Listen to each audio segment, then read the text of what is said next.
Good morning, everybody. Here we are once more, and today the topic is understanding the clairvoyant system. What a lot of people do not realize that we are all naturally born psychic. All our psychic abilities are intact. So what have we got? We've got clairvoyance, which is the one I'm mainly talking about today. But we've also got clairaudience. We've got our nose, our taste. So we got I call it clear smelling and clear tasting. So we've got those as well. And then, of course, we've got our intuition. And so it's about really being able to put everything together in a system. And the clairvoyant one is usually the first system that we shut down when we're little. Now I had, and I have to say this, that I've gone back and reviewed. I was a person that didn't remember their memories, and that's because of the trauma I had when I was young. But it's like, so I did a lot of my work by going back and going through my memories, my frozen memories in particular. Consequently, what ended up happening, I began to realize that when I was quite little, like really little, I could read people's thoughts. It would be like I would see them like a stream of words coming out. And so what happens is, as a little one, what people think and what they say is often totally opposite.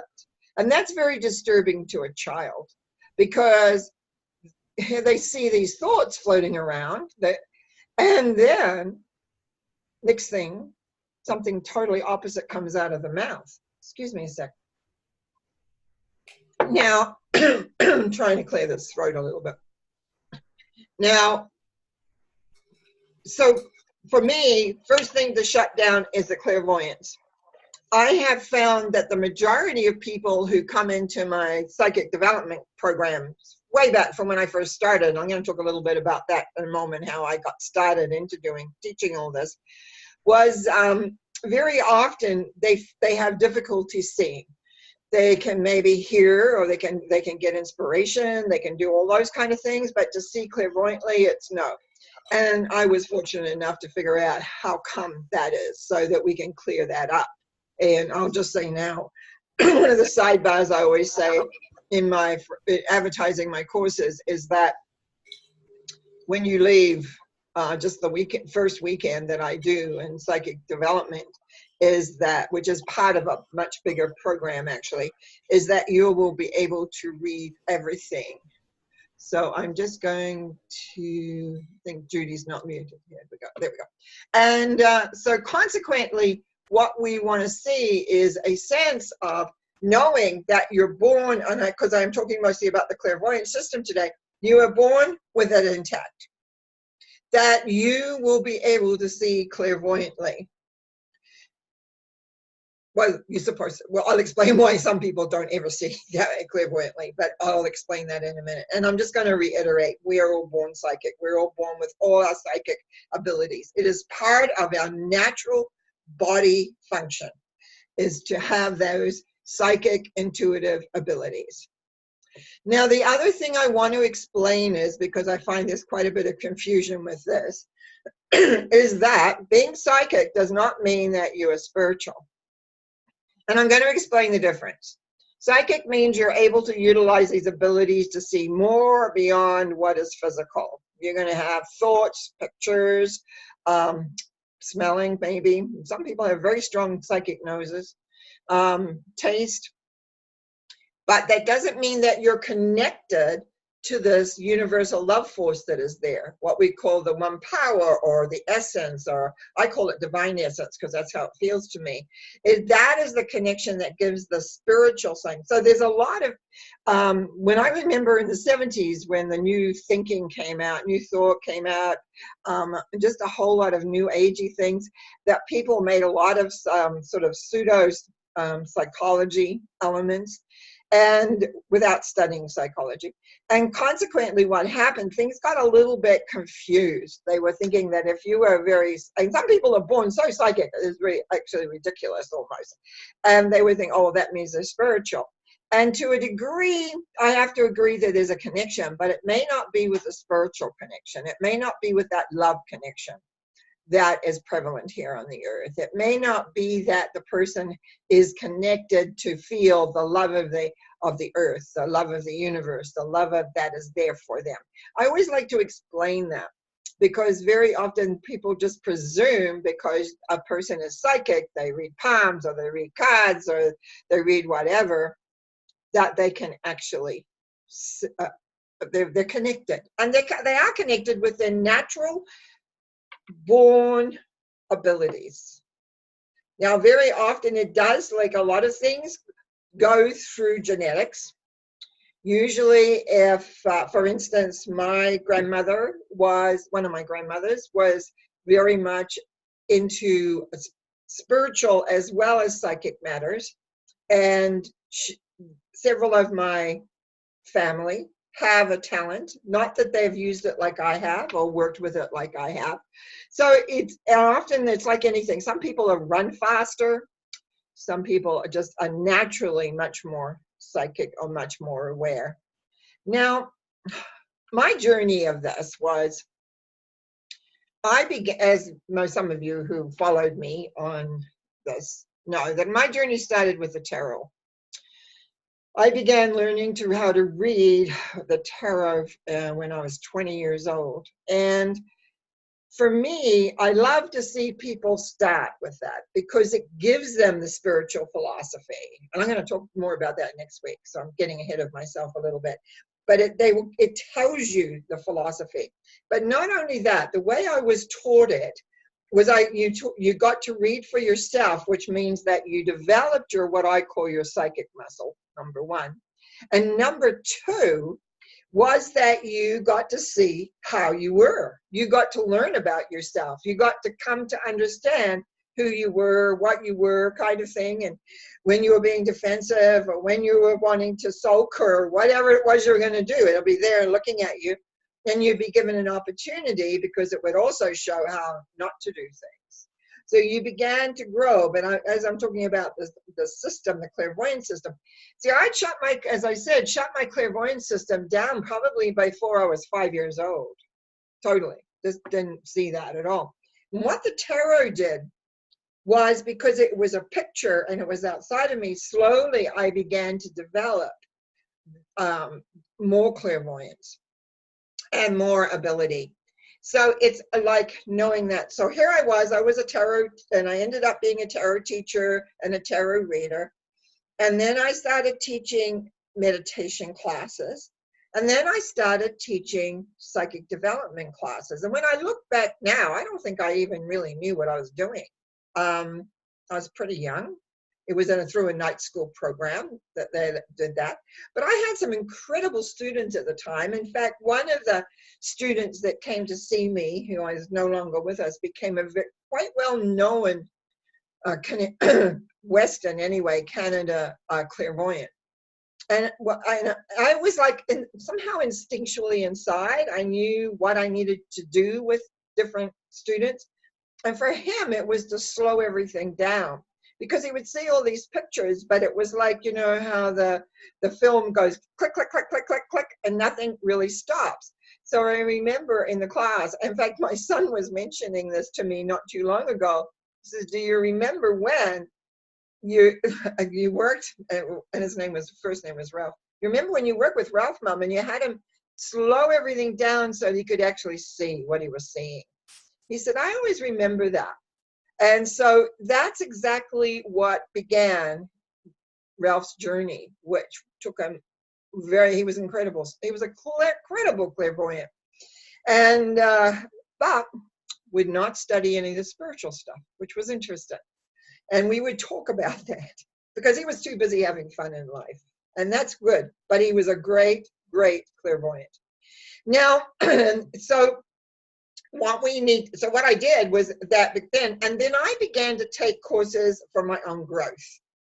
And because I was taking courses with my own growth that was going inside of me, what I began to do was begin to watch. I've talked about how I explored the chakra system and found this, what I called the enhanced chakra system. Well, the same thing happened with the psychic system, because that was my field. That's what I did. And I began to really come to understand the importance of how the clairvoyant system worked a little differently from the other sensory psychic systems. It took me a while to figure this out because mine was not really working well, and I didn't have a platform. I didn't have anybody saying to me, like when I'm teaching, I come in and say, you know, do this, do that, do the other, and clear this and clear that. And so they have a way in which they've got like a footprint, a pathway in which they can clear. And I know that usually people are really amazed by the end is they can read stones, they can read auras, they can read the crystal ball. Like, I mean, they can read all these things. But in the beginning, that was not how it worked. Like if you'd said to me, can you read a crystal ball? I would have thought you were nuts. There's no way. Makes a nice decoration, but really, today I actually can read crystal balls, and I do see pictures inside the ball, but I'll explain that in a moment. So as I began to unravel what was happening with the clairvoyant system, because remember, I was like blind that way at all. There was no way I was seeing anything. A couple of things emerged. One of them is your imagination is actually one of your best friends in this when you're beginning, because there's nothing, we can't imagine anything that is really outside of our experience. And I know sometimes when things show up on television shows and things, you think, how did anyone imagine that? We forget that we have had lifetime after lifetime on other planets and other places. And those memories are there, even though they may be locked away for a lot of us. It's not for everybody. And they remember, so they remember a lot of that, even the scary stuff. So it's like, where does that come from? It comes from the memories that are kept there. Anyway, I'm moving away from getting this clairvoyant system unraveled. So, you know, during the chakra, we talk with our brow chakra, which is also our third eye. It's got a double duty. And in that double duty, it's about, we know that the third eye sees. But where does it send the information? And this is where a lot of people don't realize that inside, on an etheric level, you have an inner eye, an inner ear, an inner mouth. What if I left out? Mouth and nose. And they we look at and make sure that we call it the command center. And in physical form, it sits right around the pineal and pituitary gland. So you're looking at a non-physical thing, because when you're dealing with psychic things, you're dealing usually with non-physical things. So the psychic eye, it seemed like what it needed to do was just send the information to the inner eye. But that wasn't working. I could not get that to work, not only for myself. So I went, okay, what's going on here? So I have a little meeting. It sounds funny now when I talk about it. I have a little meeting. I call up my brow chakra. I call up my inner eye and say, what's going on here? Like, let's have this is where your imagination plays a part. But the reality is you get the answers. So what I began to discover was that we all had what we call screens. And it turns out that the brow chakra, the psychic eye, reflects what it sees onto the screen. And then the inner eye sees it and then can convey that to you, kind of thing. Now, two things began to happen when they said that to me. I still didn't see anything. Okay, I know what things. I isolated where my screens were. I moved them all together as one. I also, because I'm a tarot card reader and used to working with my eyes open, moved my screens outside, but still couldn't see. How come I can't see? So then came the discovery of the importance, excuse me again, of these screens. Now, some people, I'm going to talk about screens just for a minute. Some people have their screens at the top of their head. Some have at the back of their head. And that's why sometimes when you go to visit a psychic, they work with their eyes closed because they have to concentrate at the top of their head or at the back. Well, I didn't want that. I didn't want to be sitting there with my eyes closed. So I moved them around, integrated them, and have them working. And then some people divide them into past, present, and future.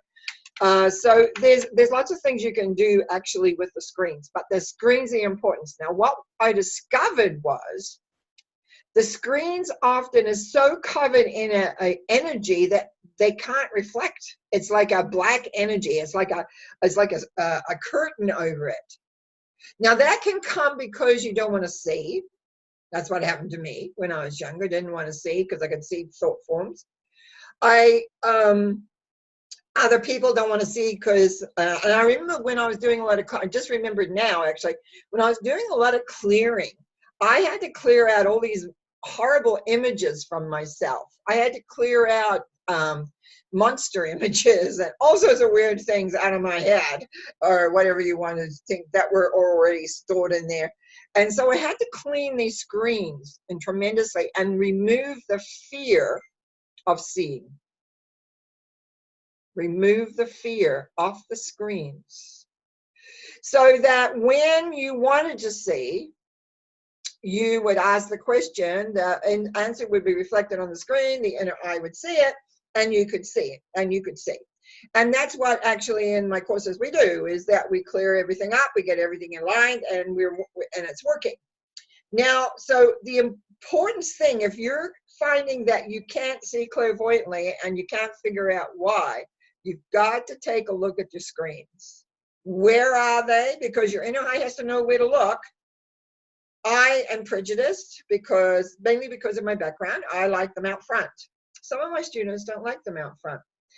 Interestingly enough, a friend of mine was studying with another person when I was inter work with another teacher who said, oh, you put it right behind the brow chakra. Well, I tried that for one day, and that was enough for me because it was too close, it was too tight. I didn't feel I had expansion.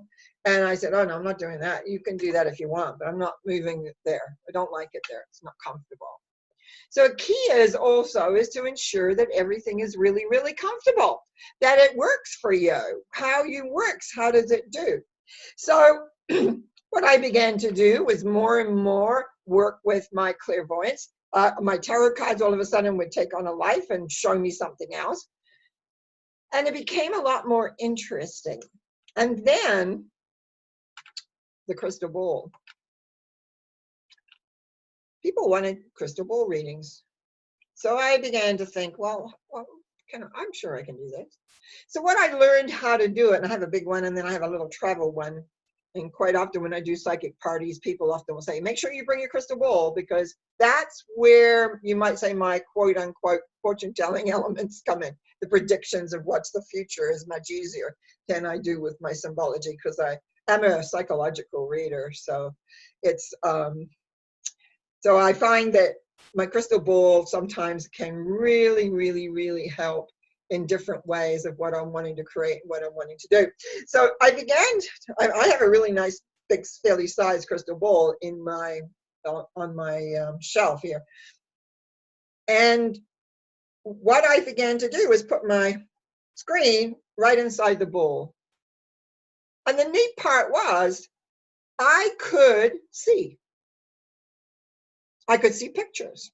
And as time went on, I began to trust that more and more and more and more and more and then I began to add other things like, where do I see it in the crystal ball? Do I see it on the left? Do I see it in the center? Do I see it on the right? And it's amazing what are the things that it tells and how it all works and what does it do. But it's really important mainly is like, if you want to develop your clairvoyance, you're going to have to do a lot of clearing. And if you're not, some people are naturally born clairvoyant, they never lose it. It's always there. In fact, often people who have done that, I have found they haven't done some of the other work, the spiritual work, the philosophical work, the psychological work, because they don't have to. It's all there. And that's fine. That's exactly what a lot of people want. They just want the goods that way. So it's really a matter of really knowing that, yeah, I've got some clearing to do. And there's many of us, not only myself, that clear energy. Not everyone knows about the screens in the same way as I do, because I went out and found them, thanks to my own system. But then I found many things thanks to my system. many things there, because I'd be curious and I would ask inside and they would tell me. So you can talk to the inner element and into the inner self. Know that you are naturally clairvoyant. I know in a couple of weeks I'm going to be talking about the whole systems, but I really wanted to spend time on this one because it is intricate. It's not just, oh yeah, I can be clairvoyant and it's just a matter of my third eye seeing or something. And oh, this is something that just struck me too. Often when I'm clearing out the psychic eye part, it's like we have so many pictures inside there. It's like galleries of pictures that are like jammed together. And often I have, as being, this is in my transformation role, I go in there and clear out these, sometimes a lot of lifetimes of pictures that have gone on that we don't want to forget. And what I point out to them is that we never forget anything. It's always stored somewhere. Where do you think the digital age came from with all these microchips? They are just repeating and the brain, how we work, how we operate. I saw that right away when the computers first started. I went, oh, look at that. They've recreated the subconscious mind. But of course, the subconscious mind doesn't have a conscious mind, although some of the supercomputers they're working on, I'm sure, have quite a whole element of how that works. So it's really about, when it comes to the psychic system, that, of course, is our natural system. The computer doesn't have that. I know it can do projections and things like that, but that's not what psychic is about. Psychic is about taking what is unseen and having it be seen. It's taking and looking at vibrational patterns so that we can go ahead in the future. We can go back in the past. We can go wherever we want to go, actually. In fact, I quite often go out and look at other lifetimes on other planets for people. So there's it's really about you acknowledging that you have these abilities that were given to you as a child. If you still have them working, great. If you don't have them working, you can have them working. That's all that you need to do. And that's really all I wanted to say about that, because I wanted people to become aware if they're studying or practicing and wondering why they still can't see. It's because of the screens. The screens are the key around the clairvoyant systems. They're the unlocking ability. So if you have any questions or comments, just email them to me at norma.cowie@gmail.com, please. Now, next Wednesday, I'm kind of excited about this one.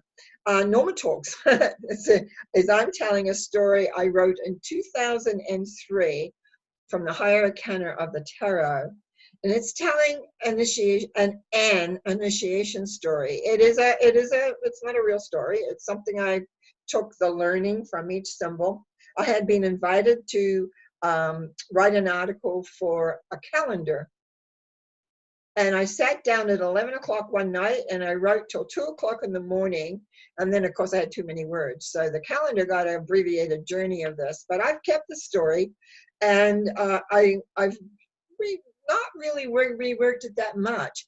But I just love the story. And I thought that next week I'd like to tell it, because I've talked about how the clairvoyant, that we're born psychic, but does not mean that you're spiritual. So I want to give a look at how how the initiation goes. And I'll just give you a little tip about what happened to me, because I won't be talking too much about me. When I was learning and growing and going inside and trying to figure things out, I would wake up and I would hear, you've another step in your initiation, or you've just passed this level. And I go, what are they talking about? And then one time I said, okay, I'm going to stay awake. I'm going to be conscious for this. Well, I lasted 2 seconds and I got overwhelmed by what was going on with me. I just knocked myself out. So I never did see what was on, but I would wake up, as I said, with being told I was at the next step.